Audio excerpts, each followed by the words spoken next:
Одна из важнейших аспектов, затронутых в статье, это модернизация самого государства. Даже не экономической политики, а государства как система управления.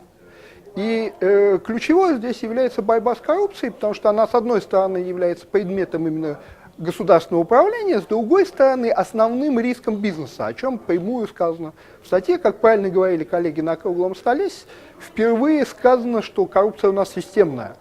То есть, что это часть той системы, которая сейчас существует. Да? И она системна во всей стране, и она наиболее действительно системна, далеко не только на Северном Кавказе, но во всех национальных республиках, потому что там более консолидированные элиты. Не потому что там люди хуже, да? Или коррупция больше, а потому что там более консолидированные элиты. Всего большей консолидации элит, коррупция на Северном Кавказе, коррупция в Башкирии, там коррупция в Удмуртии, она гораздо эффективнее просто. Да? Вот. И борьба с коррупцией — это сейчас важнейший аспект работы. Причем понятно, что здесь есть два таких привычных и необходимых аспекта. Это репрессии против коррупционеров, да? И развитие законодательства, то есть признание хотя бы той же, и я думаю, что это будет в ближайшее время сделано, всех статей Международной конвенции по коррупции, потому что, как известно, мы же не все статьи ратифицировали. Но есть и еще несколько аспектов. И из них важнейший – это стабилизация позиции того самого чиновника, чтобы ему, бедному, что терять было. Потому что сегодня схема такая: ты пока при власти, тебя готовы купить, да? Но ты в любую минуту тебя вызовут и скажут: извини, дорогой, до свидания, вас тут больше не стояло. И куда ты пойдешь? Ты пойдешь на улицу, потому что у тебя ничего не гарантировано. И в этой ситуации человек, который не включается в коррупцию, это ангел. Да? Ему памятник при жизни надо ставить. И у нас, к сожалению, вот, как бы вся система построена на ангела. Вот ангел. А живут люди, понимаете, есть прекрасная фраза Брехта: солдаты-герои нужны бездарным генералам. Вот, если у нас система, в которой нужны солдаты-герои, то что-то с генералами надо поправить. И поэтому важнейший аспект здесь вот этот. Это мощнейшая социальная защищенность государственного аппарата. Да? И как мне могут сказать: ну что вы, ну как раз-то уж на Кавказе-то все чиновники, все родственники. Это так и не так. Ну, во-первых, все родственники не всем. Да? А с другой стороны, на Кавказе просто все родственники, включая тех, кто не является чиновником. С другой стороны, все равно кого-то увольняют, кого-то назначают, и важно же даже не продолжительность вашего присутствия во власти, а гарантированность. И вот эти гарантии, они необходимы, чтобы чиновник знал, что он защищает. Да?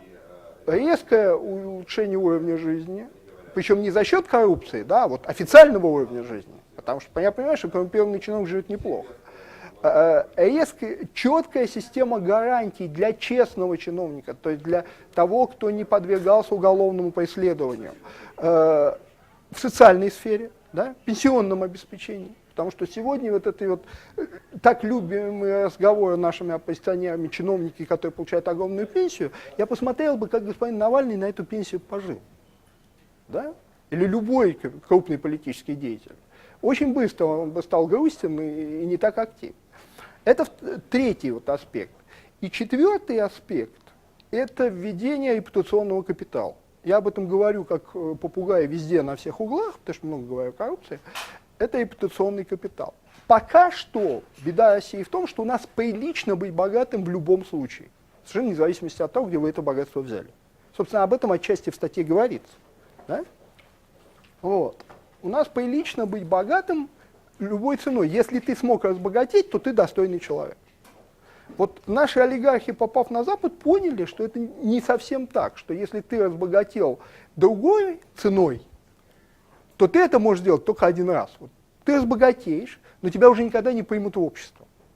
И в действительности механизмы введения репутационного капитала, они очень медленно, со скрипом, с грохотом, но начинают реализовываться вот здесь, на федеральном уровне, и они должны вводиться в провинции. Может быть, быстрее даже, чем на федеральном уровне. Это, я понимаю, что это легче сказать, чем сделать. Вообще, как бы, мы страна советов, а не страна баранов, легче всего учить. Но пути-то другого нет. Да? Нет другого пути.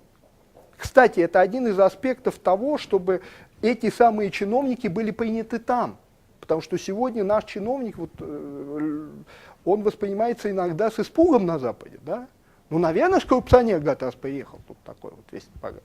Чтобы их там воспринимали за приличных людей, репутационный капитал он необходим им самим, включая даже очень крупный, ну, то есть и верхушку госаппарата.